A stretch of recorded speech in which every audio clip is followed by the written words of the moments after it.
Naam, hujambo mpenzi mtazamaji popote ulipo, karibu sana tukujuze taarifa kwenye TV47 habari, ufahamu ni yepi yamejiri siku nzima humu nchini na hata katika taarifa za michezo. Wanakwetu wananiita Joash Onsare, mtafsiri kwenye lugha ya ishara ni Catherine Simaloi. Moja kwa moja mtazamaji, ni kwamba ajali za barabarani zinaendelea kuongezeka kila kuchao. Kulingana na takwimu zilizotolewa na shirika la Msalaba Mwekundu, watu 2150 wamefariki kutokana na ajali katika miezi 6 ya kwanza ya mwaka huu wa 2026. Mwandishi wetu Muthoni Brenda na mengi zaidi kuhusu jinsi barabara zimegeuka kitovu cha maafa. Kwenye barabara nchini, kila safari inahitaji tahadhari zaidi, huku ajali za barabarani zikiendelea kugharimu maisha ya watu. Kulingana na shirika la Msalaba Mwekundu, watu 2150 wamefariki kutokana na ajali za barabarani. Hii inamaanisha kuwa takriban watu 12 hufariki kila siku kutokana na ajali hizi. Watu 40 wamefariki na wengine 180 kujeruhiwa katika ajali 33 za barabarani zilizoripotiwa kote nchini katika siku 13 za kwanza za mwezi huu wa Agosti. Takwimu pia zinaonyesha kuwa kaunti zilizo kwenye ukanda wa kaskazini zimo hatarini zaidi. Kaunti hizo ni pamoja na Nakuru, Nairobi, Kiambu, Makueni na Mombasa. Shirika la Msalaba Mwekundu limetaja mwendo kasi, magari kupitana kiholela na uchovu wa madereva kuwa miongoni mwa sababu zinazoendelea kuchangia ajali za barabarani. Kutokana na takwimu hizi za kutia wasiwasi, shirika la Msalaba Mwekundu limependekeza kufanyiwa marekebisho kwa kifungu cha 44 cha sheria ya trafiki ambacho hudhibiti mwendo wa juu kuwa kilomita 50 kwa saa, likitaka mwendo huu ushushwe hadi kilomita 30 kwa saa.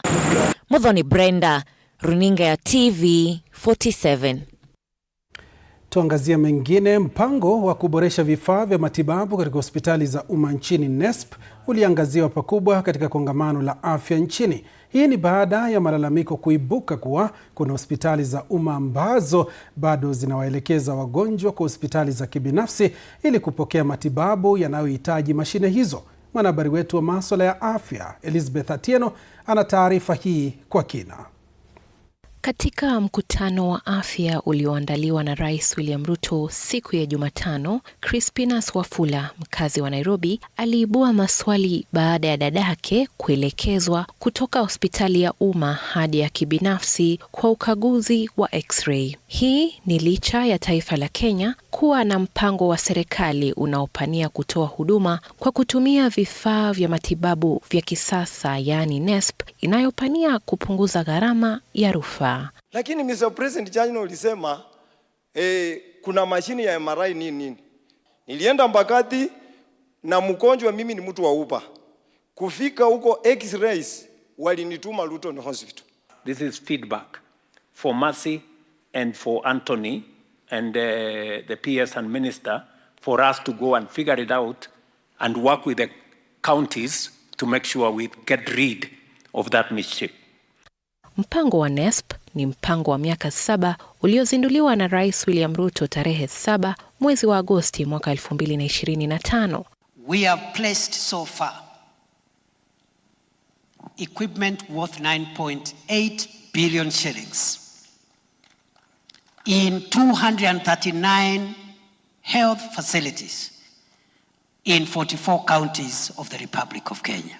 Lengo kuu likiwa kuboresha vifaa vya matibabu vinavyotumika katika hospitali za umma nchini bila serikali za kitaifa na kaunti kugharamikia vifaa hivyo. We are only having a MRI in 2 facilities, which we now intend in the next 1 month to upscale to about 20. Chini ya mpango huu wa NESP, wamiliki wa kibinafsi wa vifaa hivyo wana jukumu la kuwekeza na kukarabati vifaa hivyo, na bima ya SHA itagharamikia matibabu yanayotekelezwa kwa kutumia vifaa hivyo vya matibabu. It is up to the owners of the equipment to make sure the equipment is working, because if it's not working, they will not be paid.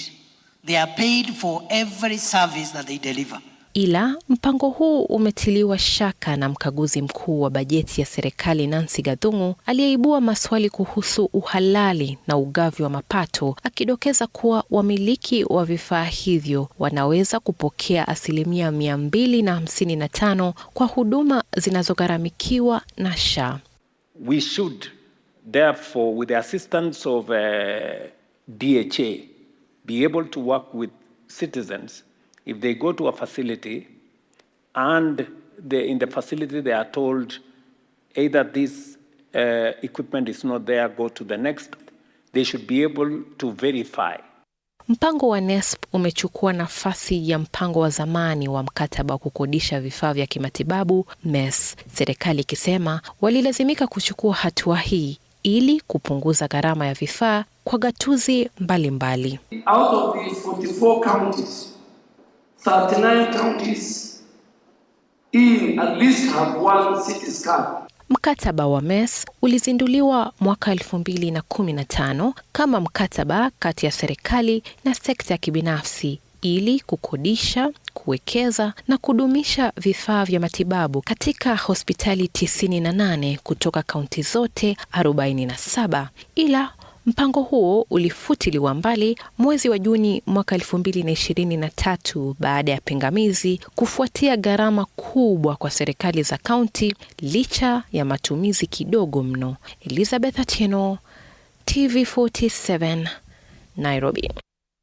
Tusalie katika masuala ya afya, na ni kwamba wagonjwa wa figo wameeleza kusononeka na ucheleweshaji wa huduma za matibabu chini ya mfumo wa SHA, wakilalamikia utaratibu na taratibu ndefu na mchakato mgumu wa kupata huduma. Akizungumza wakati wa mkutano na rais katika kongamano la afya, Daktari Gikonyo ambaye amewahi kuugua ama kuwa mgonjwa wa figo ameomba kuanzishwa kwa kitengo maalum cha wagonjwa wa figo kitakachowapa jukwaa la kuwasilisha changamoto zao na kusaidia katika mpango ya afya. Susan Locho ana taarifa hii. Kwa wagonjwa wa figo, kupata matibabu si jambo la kawaida tu, bali ni suala linaloweza kuamua uhai au kifo. Katika mkutano na Rais William Ruto, Daktari John Gikonyo ambaye amewahi kupandikizwa figo alieleza changamoto wanazopitia wagonjwa wa figo chini ya mfumo wa SHA. When it comes to SHA, I have to go with 6 documents which I have to submit, and they have to be scanned, and even the physical part of doing that taking them through all this takes a lot of time. Sometimes the system hangs. We would like the SHA system and the DHA system to be streamlined so that we can also go as smoothly as the rest of the things. And sometimes we are forced to go home without drugs because the system hanged. Ameeleza taratibu ndefu za karatasi na ucheleweshwaji wa uthibitisho wa huduma huacha baadhi ya wagonjwa wakisubiri kwa muda mrefu, huku wengine wakilazimika kurudi nyumbani bila kupata matibabu. And I'm talking about now a patient who is getting one session because they have been admitted. So they will even get more sick because if they are not able to pay for the extra one while they are in hospital, then they will not get well very soon. Imebainika kuwa changamoto hiyo inaendelea hata baada ya mgonjwa kulazwa hospitalini. Kimataifa, wagonjwa wanaohitaji matibabu maalum ya dialysis kwa kawaida hufanyiwa huduma hiyo takriban awamu 3. Hata hivyo, Gikonyo anadai kuwa SHA hugharimia awamu moja tu kwa mgonjwa aliyelazwa, wakati mwingine akihitaji huduma hiyo mara 2 au 3. Now when we only allow one dialysis session for this patient because they are any patient, what we are doing, I'm imagining the reason we are doing this is so that we save some money.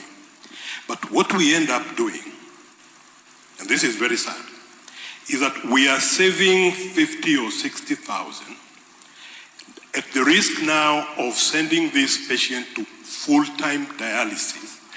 Kulingana na wataalamu, wagonjwa wenye dharura za figo, upatikanaji wa matibabu kwa wakati ni muhimu sana. Takriban 80% ya hali hii inaweza kutibika na figo kurejea kufanya kazi endapo itagunduliwa na kutibiwa mapema. It is necessary.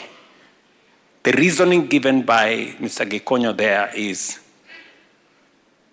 to be able to effectively provide interventions, we must have a good body of data. Numbers are important. Rais Ruto kwa upande wake amekubali kuanzishwa kwa kitengo hicho, akisisitiza kuwa hakuna njia ya kupanga hatua za kuwasaidia bila takwimu na taarifa sahihi. Susan Locho, TV47, Nairobi. Tuangazie mengine. Kadri uchaguzi mkuu ujao wa mwaka 2027 unapokaribia kwa kasi, utafiti mpya wa Swiss Poll International uliotolewa leo Alhamis umemweka Rais William Ruto kifua mbele kwa 31% katika chaguo la urais. Kalonzo Musyoka anafuata kwa 22%, huku akiongoza pia miongoni mwa wagombea kwenye mrengo wa upinzani. Mwaluse Meshak anaarifu kwa kina. Utafiti mpya wa Swiss Poll International umeonyesha mwelekeo mpya wa kisiasa nchini kuelekea uchaguzi mkuu wa mwaka 2027. Kwenye kinyang'anyiro cha urais, Rais William Ruto anaongoza kwa 31%, akifuatiwa na Kalonzo Musyoka kwa 22%. Waliokosa kuamua ni 16% pekee, huku Edwin Sifuna akipata 13%. Fred Matiang'i 11% na Rigathi Gachagua 6%. Kwa upande wa mgombea anayependwa zaidi kwa upinzani, Kalonzo Musyoka anaongoza kwa 41%, akifuatiwa na Sifuna kwa 26%. Matiang'i ana 16% na Rigathi Gachagua 9%. Utafiti huu pia umeonyesha tiketi inayoungwa mkono kwenye upinzani ikiwa ni ya Kalonzo kuwa rais, huku Sifuna naibu wake. Matiang'i akipendekezwa zaidi kuwa mkuu wa mawaziri, akijizolea 44%.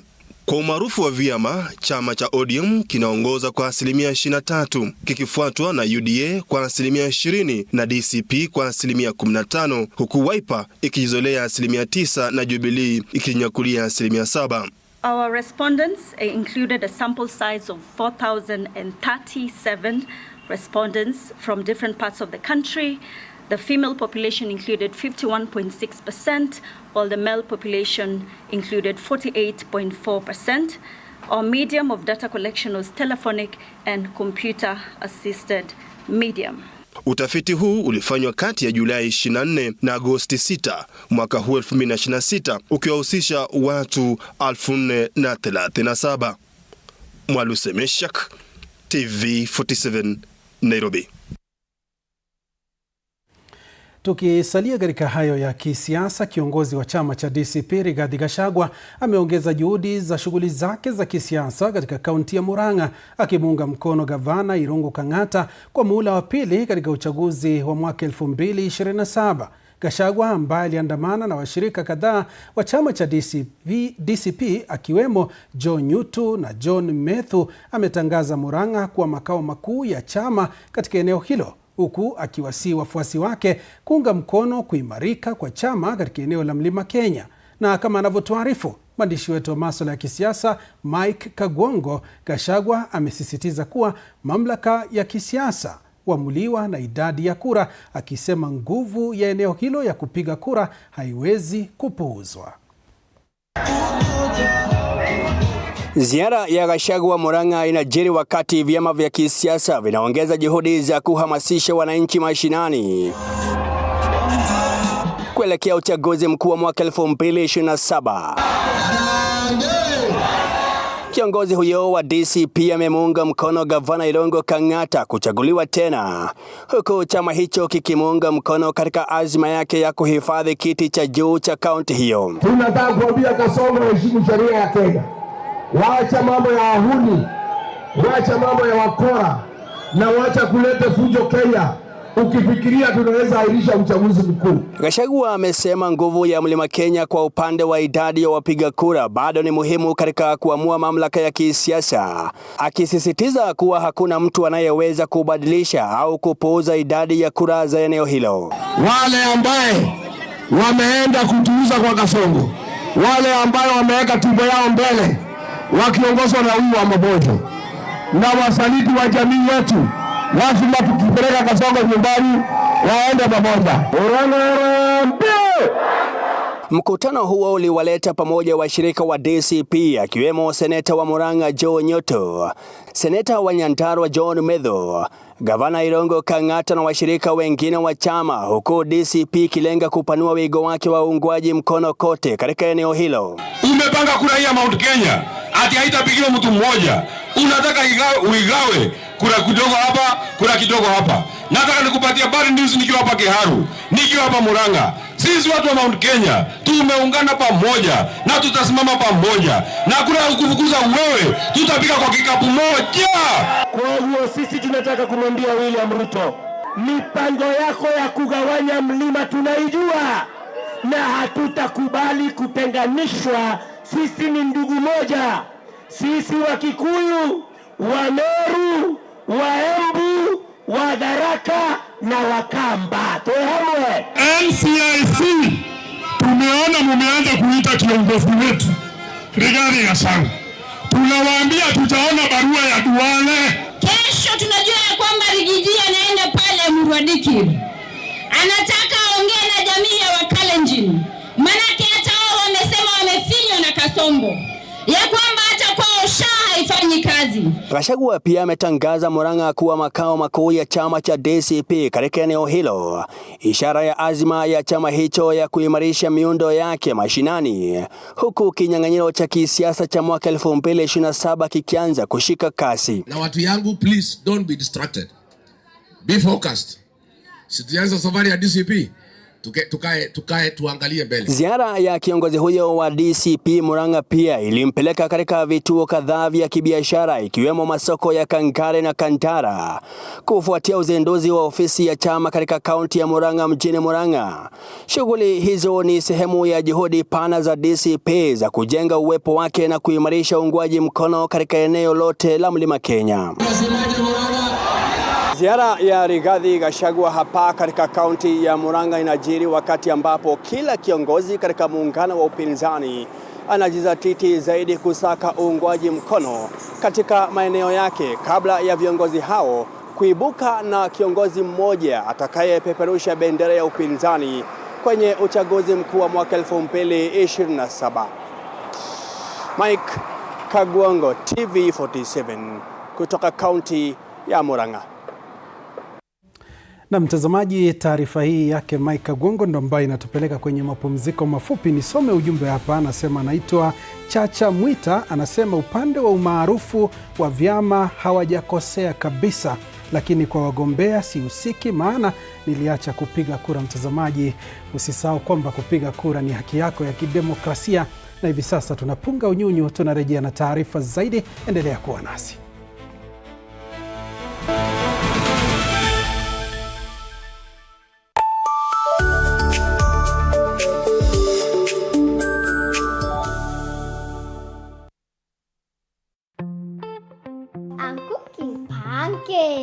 I love mandazi. Bread is my favorite.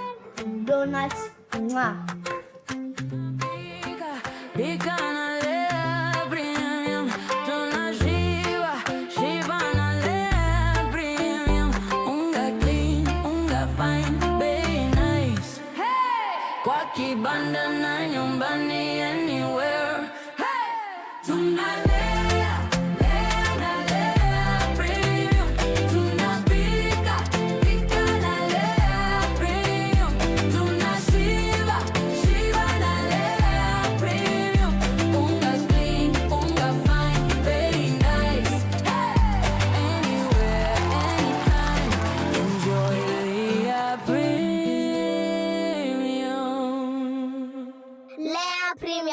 Nurturing the world, one bite at a time. Yay!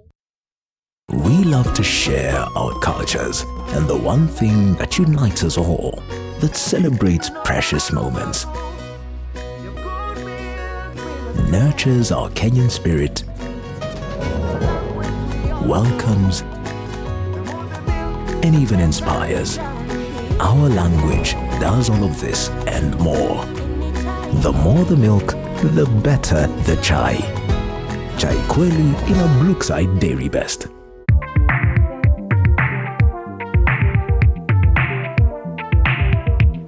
Yum, yum, yami na flow kama maji, juu ni tamu kama sali. Ni juicy. Are you bored? Kuna vitu zinakuudhi, usijali my bro, hebu kama taka juicy juni.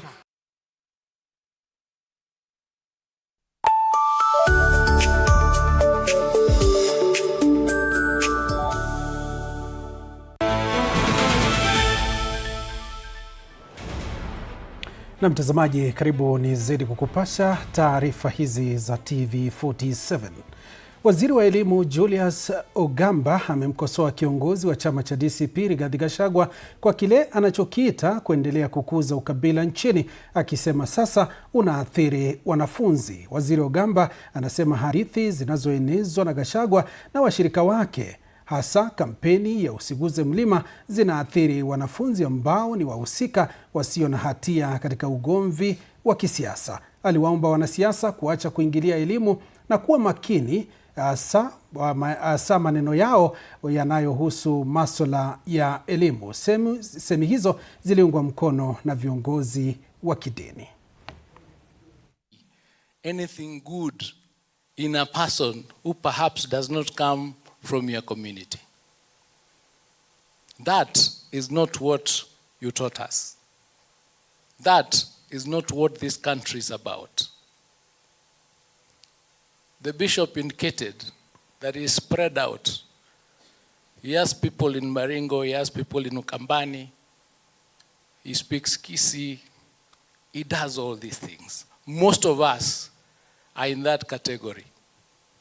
So when you tell us, don't touch this or the other, you shock us.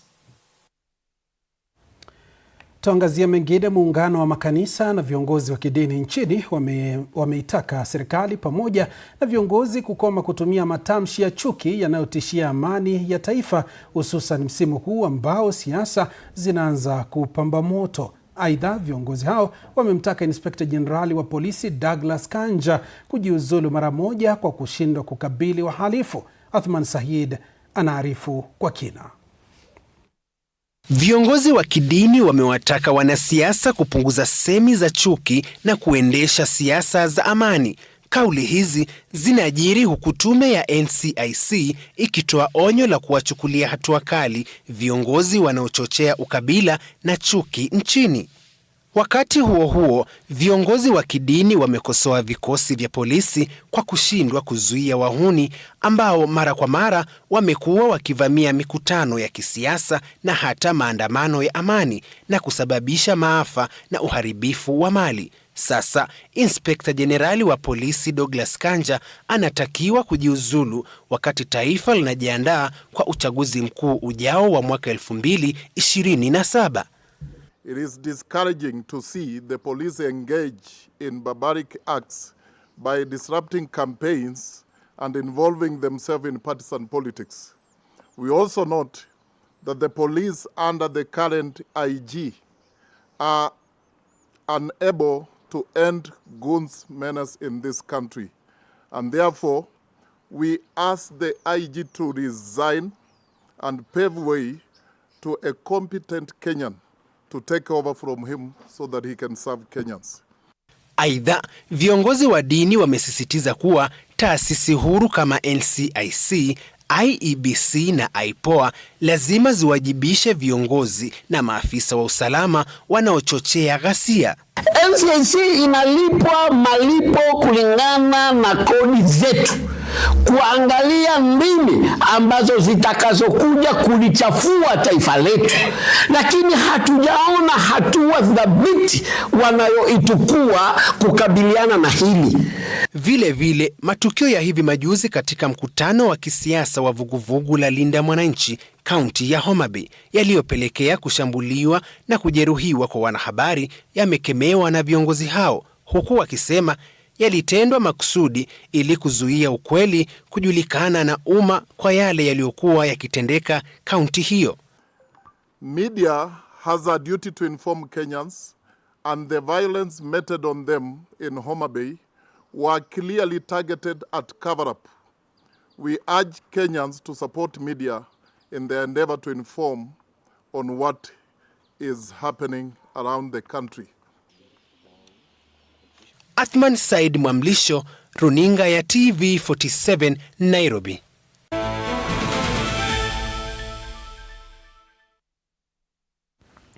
Tuzamia taarifa za michezo ni kwamba mabingwa mara 3 wa ligi kuu ya wanawake ya Kenya Police Bullets wana imani kuwa wataandikisha matokeo bora kwenye michuano ya kufuzu kwa ligi ya mabingwa ya wanawake ya CAF ya Sekafa mwaka 2026 itakayofanyika Kigali, Rwanda. Msafara wa Police Bullets unaojumuisha wachezaji 26 na maafisa 8 umeondoka Nairobi kuelekea Kigali ukiwa na lengo moja kuu la kutoa ubingwa wa Sekafa baada ya kuambulia patupu mwaka 2024 na 2025. Bullets wataendeleza kampeni yake ya kutafuta ubingwa wa kikanda dhidi ya Simba siku ya Ijumaa. Maandalizi yamekuwa mazuri. Tumesajili wachezaji wazuri. Ndio tumekuwa na muda kidogo sana ya kufanya maandalizi sababu ya WAFCON. But ila tuna matumaini tutapoenda tarudi kama tuna kitu. Group ni ngumu, tunaheshimu Simba, tunaheshimu Top Girls, lakini tunataka kupambana. I think this is the time na feel we are ready. Tuende na turudi na kitu. Kwingineko, maandalizi ya tuzo za shirikisho la kandanda la Nairobi Magharibi yamekamilika huku tuzo hizo zikitarajiwa kuandaliwa kesho katika ukumbi wa Nairobi Winners Chapel. Kwa mujibu wa mwenyekiti wa FKF Nairobi West, Bernard Omondi, timu bora na wachezaji waliotamba watatunukiwa katika hafla hiyo wanapokaribisha msimu mpya wa soka. Kabla ya tuzo hizo, timu zote zinazoshiriki katika ligi mbalimbali zimepigwa jeki baada ya kukabidhiwa jezi 3 na Abbas Foundation. Zaidi ya timu 60 kutoka kata mbalimbali za Nairobi pia zilinufaika kwa kulipiwa ada zote za usajili wa msimu mpya. Preparations are in top gear. We just finished the last season. We are just rolling the new dates for the new season, and then from there now we start preps for the next season, which is 2026, 2027. All has been well. The teams are ready. And we are looking forward to bigger and better 2026-2027 season. Na main aim ya kupeana jazi ni at least kusaidia team kwa facilitate wako na kits. Tumepeana home and away kits. Alafu pia we are planning kuwalipia the charges ya FKF tournament. As you know, the season inaanza soon.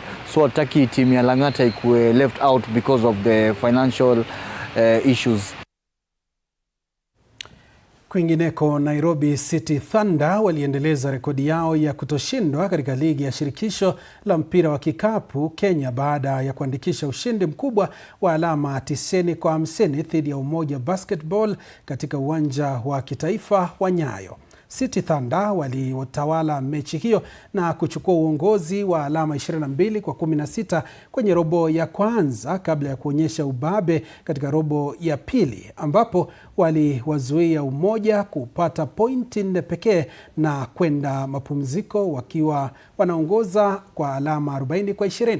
Thunder sasa wamesalia na mechi 2 za msimu wa kawaida wikendi hii, huku wakilenga kumaliza msimu bila kupoteza kwa misimu mitatu mfululizo. Watakutana na Strathmore Blades Ijumaa tarehe 21 Agosti kabla ya kucheza dhidi ya Eldonets Jumapili tarehe 23 Agosti saa 2 usiku. Mechi zote zitachezwa katika uwanja wa Nyayo. Everybody playing together, playing hard, Thunder brand of basketball. That's what the fans are expecting from us, expecting going forward. As we get ready for the playoffs, we only have 2 games left. As we all know, it's about to be our 3rd season undefeated. I have no doubts about that.